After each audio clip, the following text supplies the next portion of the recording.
Salam jemaat yang kekasih dalam Tuhan kita Yesus Kristus.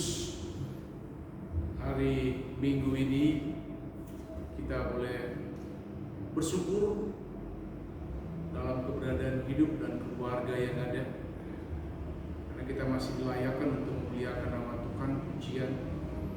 Dan saatnya kita akan mendengar firman-Nya, di mana firman-Nya tadi dalam kitab Kejadian 31 ayat 43 sampai ayat yang ke-55 kita sudah baca bersama masing-masing keluarga, yang tentunya apa yang akan memaknai perjalanan hidup kita saat ini, karena yang ditampilkan di situ ada sesuatu yang indah sekali yang harus kita pahami dan maknai dalam hidup beriman kita.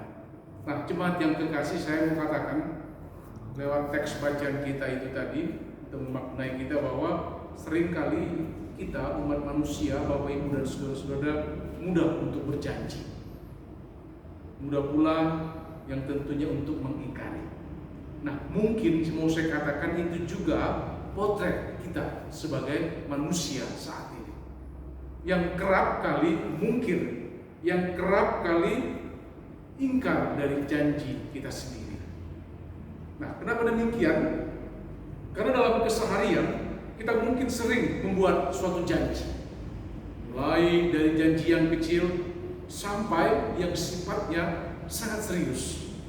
Misalnya saya mau katakan perjanjian piutang, atau kontrak rumah, atau mungkin pekerjaan, atau mungkin pelayanan yang boleh kita lakukan di tengah keberadaan kita. Nah, tetapi ingatlah bahwa sifat perjanjian selalu mengikat. Nah, kenapa sifat perjanjian selalu mengikat? Karena kedua belah pihak yang berjanji, dan tentunya dia dijaga oleh saksi. Nah, bila ada yang melanggar, maka ada konsekuensi yang menanti. Nah, jemaat yang kekasih, konteks dalam kitab Kejadian 31, apa yang kita lihat itu setelah hubungan yang membaik antara Laban dengan Yakub, apa yang mereka lakukan? Mereka sepakat untuk mengikat yang namanya janji. Nah, apa yang mereka lakukan? Laban di situ dia meminta agar Yakub menjadi suami dan ayah yang baik. Bukan hanya itu, di ayat yang ke-50 dia katakan dia pun melarangnya mengambil istri lain lagi. Nah, mereka juga bersumpah setia untuk saling, dengan kata lain di situ, meniadakan akan hal-hal yang mungkin akan terjadi di tengah hidup dan keluarga mereka. Oleh karena itu, kalau kita lihat dalam ayat yang ke-47, di situ Yakub menyebut galet, korban persembahan perdamaian dipersembahkan. Mereka pun makan bersama-sama dengan sukacita. Selanjutnya mereka mengundang Tuhan agar jadi pengawas perjanjian antara mereka di ayat yang ke-53 itu. Nah, jemaat yang kekasih, Tuhan mengikat perjanjian dengan kita melalui suatu peristiwa. Nah, Tuhan mengikat perjanjian dengan kita umatnya saat ini, ada suatu peristiwa yang harus kita ketahui bersama, yaitu peristiwa apa? Peristiwa yang namanya baptisan kudus.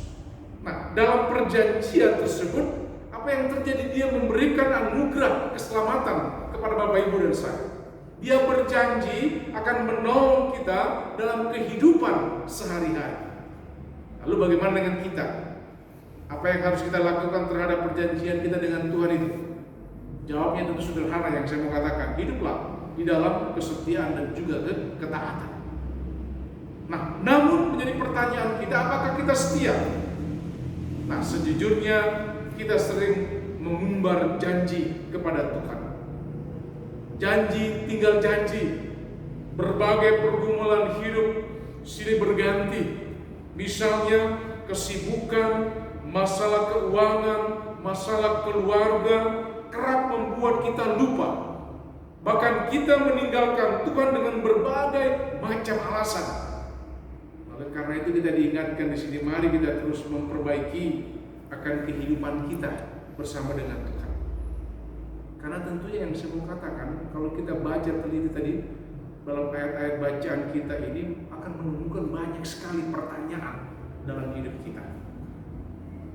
Apa arti janji itu sendiri?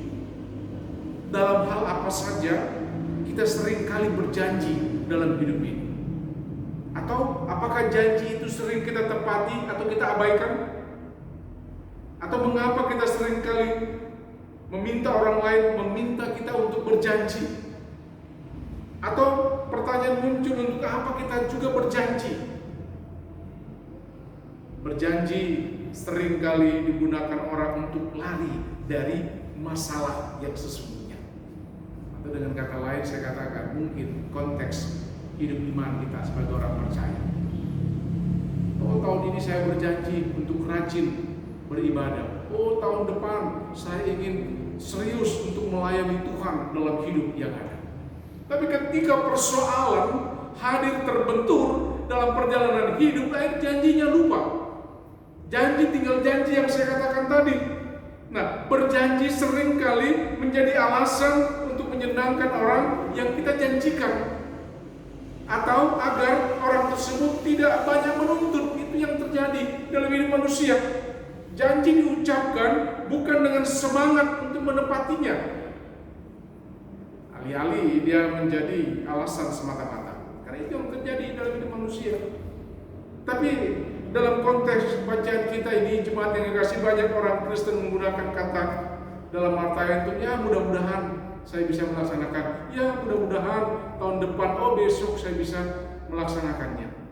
Dengan sembarangan seringkali itu terucap dalam hidup orang percaya.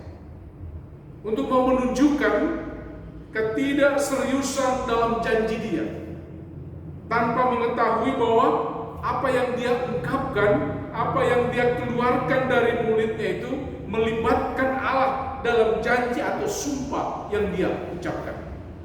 Banyak orang, bahkan orang percaya, yang minta untuk berjanji bukan karena dia dapat dipercaya. Sebaliknya, ia adalah orang yang seringkali mengumbar janji tanpa dapat melaksanakannya. Tetapi ingatlah jemaat yang kekasih, janji Allah tidak dapat disamakan dengan janji kita sebagai manusia. Janji manusia ditepati apabila situasi, kondisi senantiasa menjadikan kita bisa melaksanakan itu. Tetapi ingat, Yakub sebagai bacaan kita ini, dan Laban meminta Yakub untuk berjanji agar dapat memegang janji dengan teguh. Untuk itu apa yang terjadi, Laban dan Yakub mengikrarkan janjinya dengan membangun dalam bacaan kita itu sebuah tugu sebagai bukti monumen perjanjian mereka selayaknya budaya pada masa itu. Apa yang kita lihat di situ dalam bacaan itu, Yakub berani untuk berjanji kepada Laban bukan karena ia merasa bahwa dia dengan kekuatan akan berhasil memenuhi segala yang telah diucapkannya. Namun karena dalam janji Yakub menempatkan Allah sebagai saksi. Lebih dari itu, jemaat yang kekasih, Yakub menjadikan Allah sebagai sumber kekuatan baginya untuk dapat menepati janji yang telah dia ucapkan. Nah, memang dalam sejarahnya awalnya banyak orang berpendapat bahwa perjanjian ini lahir dari rasa saling curiga. Di antara keduanya, Laban merasa ditipu oleh Yakub perihal pencurian terafin oleh rombongan, dan sedangkan Yakub dengan kata lain di situ merasa ditipu dalam hal ini. Tetapi apa yang kita pelajari dalam konteks peristiwa melalui bacaan kita ini mengingatkan kita kembali dalam hidup kita sebagai umat yang percaya. Karena ketika kita menyatakan segala sesuatu, mengucapkan segala sesuatu, lakukan itu dalam kesetiaan kita, dalam pengharapan kita kepada Allah. Karena kenapa? Berjanjilah untuk menepati janji itu kepada semua orang dengan kesederhanaan bahwa menepati janji adalah hal yang tidak mudah. Karena manusia sering terbentur dengan keegoisan dia. Saya katakan di awal tadi khotbah, seringkali orang kalau mau pergantian tahun Dari tahun meninggalkan tahun lama masuk tahun baru, dia seringkali berjanji di akhir tahun, "Wah, saya akan setia melayani Tuhan. Saya tidak akan sombong. Saya akan terus sampai akhir untuk melayani," dan seterusnya dan seterusnya. Ada banyak janji-janji yang diumbar di akhir tahun itu. Tetapi ingat, ketika orang percaya, dia menyatakan janji, ada saksi dalam hidupnya, yaitu Tuhan. Dengan kata lain ini, kita diingatkan untuk kehati-hatian mengucapkan suatu janji. Bukan hanya karena alasan setiap janji yang kita ucapkan, tetapi bagaimana kita dapat menepatinya dalam melaksanakan di tengah perjalanan hidup kita sebagai orang yang percaya. Oleh karena itu, jemaat yang dikasih, apakah kita saat ini telah banyak berjanji dalam hidup beriman kita, atau dalam hidup berkeluarga kita, atau dalam hidup berkeluarga, atau juga pekerjaan yang kita lakukan, atau mungkin kita mengumbar janji dengan orang-orang yang ada di sekitar kita? Kembali kepada kita dalam perjalanan hidup kita masing-masing. Karena ingat, ketika janji itu kita ucapkan, ada saksi yang tidak terlihat, yaitu Tuhan. Apalagi ketika itu dalam konteks, dalam pelayanan, atau dalam hidup kita bergereja. Dan dalam firman Tuhan ini menguatkan kita memasuki minggu yang baru ke depan dengan penuh sukacita, dan kita menepati segala janji-janji yang telah kita ucapkan dengan suatu penantian yang pasti bahwa Tuhan menolong, memberkati kita. Tuhan Yesus memberkati akan kita sekalian. Amin.